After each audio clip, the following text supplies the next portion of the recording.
tab chawata shu jegi durwa tab yani changmo sharamin do otsinro ya thari kemi la draw is and gongba shurwa sani ya chamba nagi dostani phone dan tigre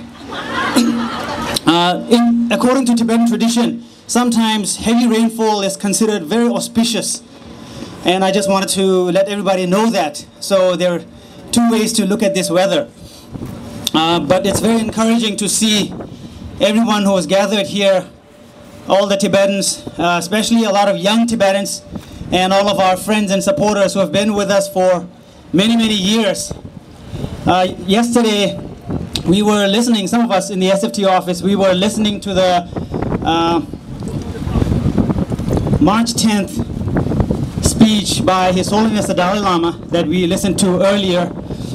And we were listening to this live, and as soon as His Holiness started speaking, he said that he really admires the courage of the new generation of Tibetans in Tibet. And that gave me goosebumps to hear that, because I felt like this is really a watershed for Tibet. Because in the 90s and the early 2000s, I remember there were many elders in our community, many of our parents and grandparents who were worried, what's going to happen when there is no one left who remembers 1959? People who were born after China's invasion and our escape to exile. But today, Tibetans inside Tibet and all the young Tibetans, the new generation of Tibetans, not only inside but in exile all over the world, I think we are really showing that although we don't remember 1959, we remember 2008. And that's exactly what a lot of young Tibetans in Tibet are saying about the 2008 uprising. That they have seen with their own eyes the brutality of the Chinese government, and they have also felt the courage and determination and resilience of the Tibetan people. And youth power. It is not only happening in the Tibetan movement. Now we are seeing this year that young people taking action is a trend that is being set everywhere around the world.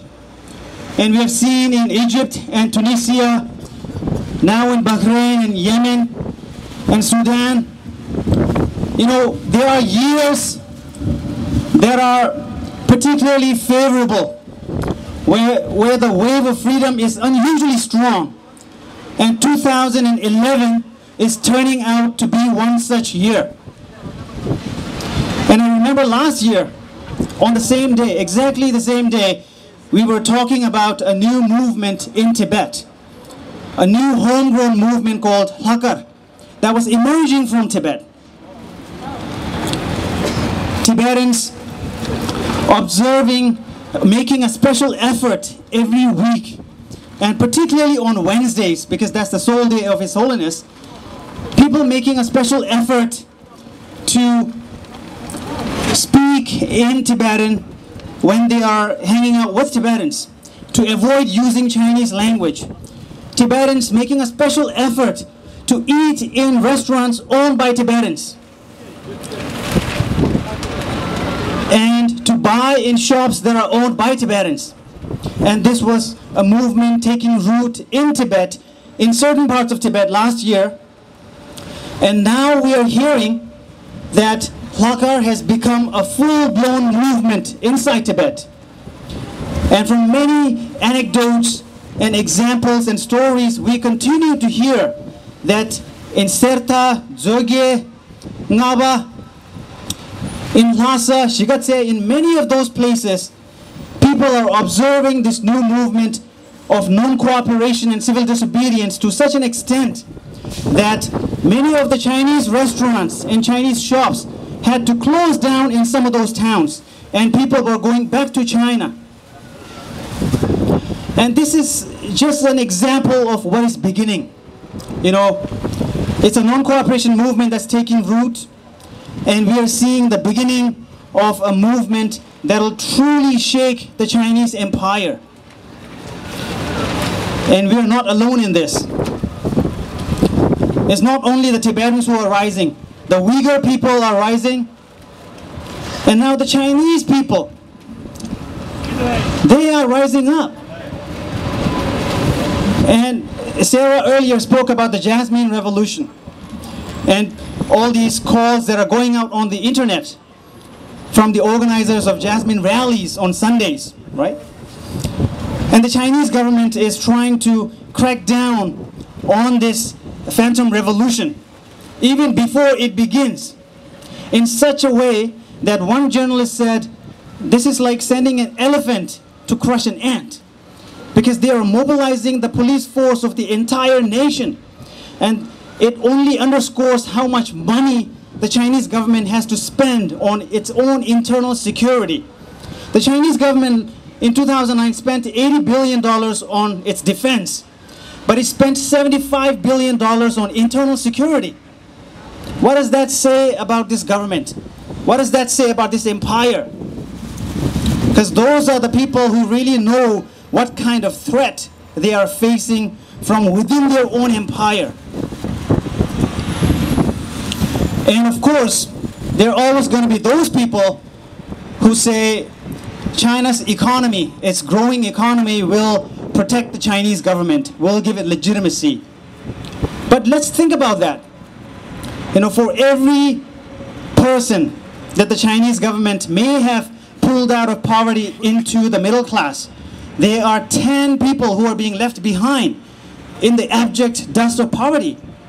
There are millions and millions of Chinese who still remain absolutely poor, and they have to deal with the pollution, they have to deal with corruption, and they are the ones who got the short end of the stick of this, one of the greatest inequalities that we see in the world.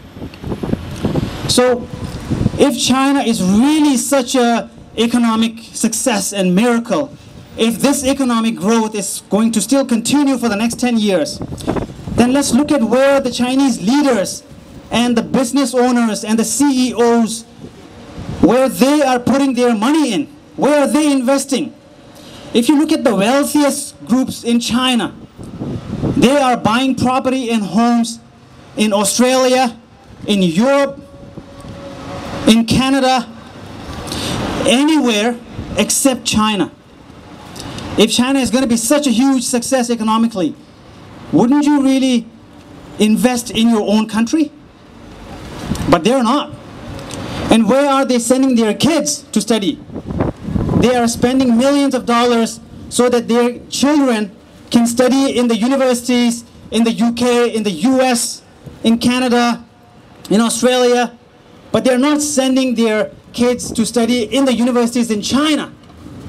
Because those people, those leaders, those tycoons, you know, who are really working in the heart of China, they know that China, as we know it, is not going to last. They know that the Chinese empire is not going to last. So let's look at this equation again. On the one hand side, you have the rising courage of the Tibetan people, the new generation of Tibetans waging this powerful, growing non-cooperation movement. And on the other side, you have a declining empire that has lost the trust of its own people. The leaders have to worry constantly about endemic corruption, environmental disasters looming, and inequality. So of course, the Chinese empire, the Chinese government would be really lucky if they last for another 10 years. And that's not us who are saying.